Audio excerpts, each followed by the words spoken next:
Back to my channel. আমি মিঠু চলে এসেছি আজকে একটা ব্লগ শেয়ার করব। আশা করি তোমাদের ব্লগটা ভালো লাগবে। ভালো লাগলে লাইক কমেন্ট করতে কেউ ভুলো না।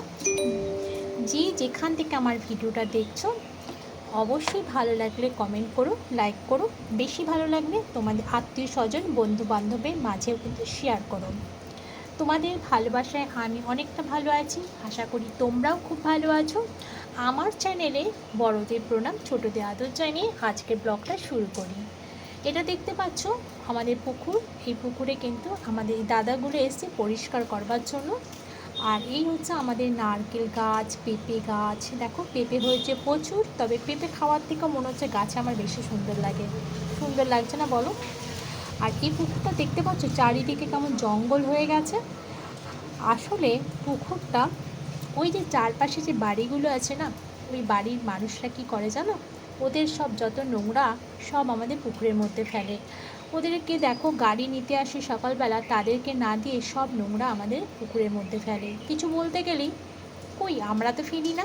ওই যে আছে না পাড়ায় কিছু মানুষ পেছনে কাঠি দেওয়ার জন্য, ঠিক আমাদের পাড়াও সেরকম আছে। যেহেতু আমরা কারোর সাথে মিশি না, ওই জন্য একটু পেছনে কাঠি দেওয়ার জন্য বসে থাকে। যাই হোক, সবাই তো আর খারাপ হয় না। 100 জনের মধ্যে হয়তো 2 জন হয়তো খারাপ হতেই পারে, সেটা সব পাড়াতেই থাকে।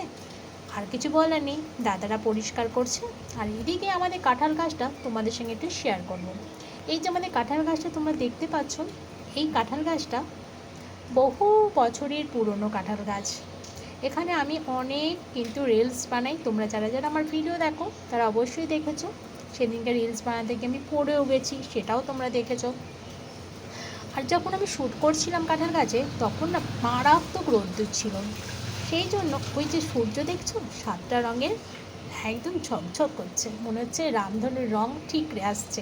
কী যে ভালো লাগছিল সেই সময় আমার শ্যুট করতে। হয়তো আমি চোখে দেখতে পাচ্ছিলাম না যে কী ভিডিও হচ্ছে, কী হচ্ছে। বেশি রোদে কিন্তু মানে বোঝা যায় না যে আমি কি ভিডিও করছি না কি ফটো তুলছি, অন্ধকার লাগে। যাই হোক, ভীষণ সুন্দর হয়েছে ভিডিওটা, আমার তো খুবই পছন্দ হয়েছে। তোমাদের কেমন লাগছে অবশ্যই কিন্তু আমাকে জানাতে ভুলো না। আমাদের এই কাঁঠাল গাছটার কথা তোমাদের একটু বলি। এই কাঁঠাল গাছটা অ্যাকচুয়ালি আমাদের বাড়িটা অ্যাকচুয়ালি 75 বছরের পুরনো। আমাদের বাড়িটা কেনা হয়েছিল, তার সঙ্গে এই কাঁঠাল গাছটা ছিল।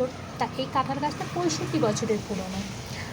আর 65 বছরের পুরনো কাঁঠাল গাছে প্রচুর কাঁঠাল হয়, প্রচুর ফলন দেয়। এটা জানা গেছে যে মানে আমাদের বাড়ি যেহেতু সবাই গৌড়ীয় মঠের দীক্ষিত, তা ওই জগন্নাথ দেবের আশীর্বাদ আছে আমাদের এই কাঁঠাল গাছটাতে। যে যতই যা করুক না কেন, কাঁঠাল কি মানে প্রতি বছর হবে। তবে অন্যান্য বছরের তুলনায় এবছরের কাঁঠালটা একটু ছোট হয়েছে, তবে প্রচুর পরিমাণে হয়েছে।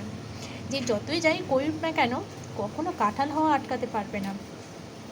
আর এবারে লোকের চোখে নজর লেগেছে কাঁঠাল গাছে, যার জন্য কাঁঠালগুলো ছোট ছোট হয়েছে।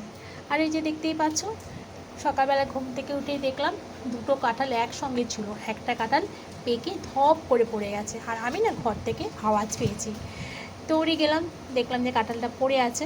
তারপর নিচে গেলাম, মাকে বললাম মা কাঁঠাল পড়েছে, চলো গিয়ে নিয়ে আসি। তা আমি গেলাম, চট করে এই পাতা টাতাগুলো একটু পরিষ্কার করে নিলাম।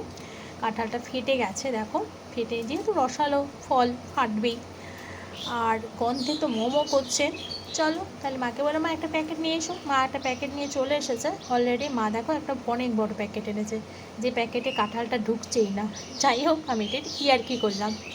তা ক্যারি প্যাকেট নিয়ে চলে এসেছে। আমরা যথারীতি কাঁঠালটাকে প্যাকেটের মধ্যে ভরে নিচ্ছি। চলো এবার এটাকে আমরা ঘরে রেখে দেবো। আর ঘরে রাখবো মানেই হচ্ছে উফ কী যে গন্ধ, শুটকি মাছ আর কাঁঠালে। খেতে তো ভালোই, তবে আমি না কাঁঠাল খাওয়া বন্ধ করেছি জানো। আমার একটু সুগার ধরা পড়েছে, তাই কাঁঠালে সুগার বাড়ে, আমি ওই কাঁঠাল আর খাই না। যাই হোক, পরের দিন প্রভুকে আমাদের খবর দেওয়া হলো, এই প্রভুই কিন্তু আমাদের কাঁঠাল পাড়ে। তা প্রভু কিন্তু চলে এসেছে, দেখো কতগুলো কাঁঠাল পেরেছে, যেগুলো পেকেছে সেগুলোই কিন্তু পেরেছে। তা কিছু মঠে নিয়ে যাওয়া হবে, কিছু মানুষ যারা খেতে চায় তাদেরকে দেওয়া হবে। তা বেশিরভাগটাই আমাদের কিন্তু মঠে যায়, সামনে রথ, মঠে তো যেতেই হবে। এটা হচ্ছে জগন্নাথ দেবের আশীর্বাদের গাছ। এটা আমাদের মানে কি বলবো, আমাদের এটা পরম পাওয়া। এই দেখো প্রভু কীভাবে গাছে মানে কাঁঠালটা পারে, তোমাদের সঙ্গে শেয়ার করি। একটা মানে ব্যাগের সঙ্গে একটা দড়ি বেঁধে নেয় আগে, তারপর যে কাঁঠালটাকে পারবে সেই কাঁঠালটাকে ব্যাগের মধ্যে ঢুকিয়ে দেয়, দিয়ে তারপরে আস্তে আস্তে ব্যাগটাকে নিচে নামিয়ে দেয়। তারপরে সেখান থেকে আমরা কিন্তু কাটারি দিয়ে যে কাঁঠালটা ঢুকিয়েছে সেই কাঁঠালটার বোটটা কেটে দেয়, তারপরে নিচে আস্তে আস্তে ঝুলিয়ে দেয়, আমরা সেখান থেকে বার করে নিই। এটা ভীষণ ভালো প্রসেস।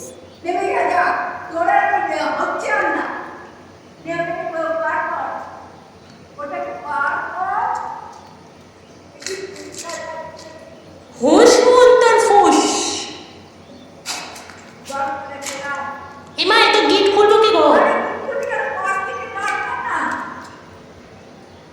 দাঁড়া দাঁড়া মা আসবে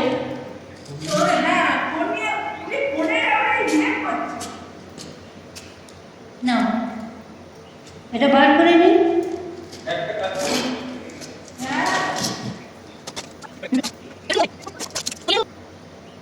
কেমন লাগলো ভিডিওটা অবশ্যই জানিও। ফিরছি পরে একটা নতুন ব্লগ নিয়ে। টাটা।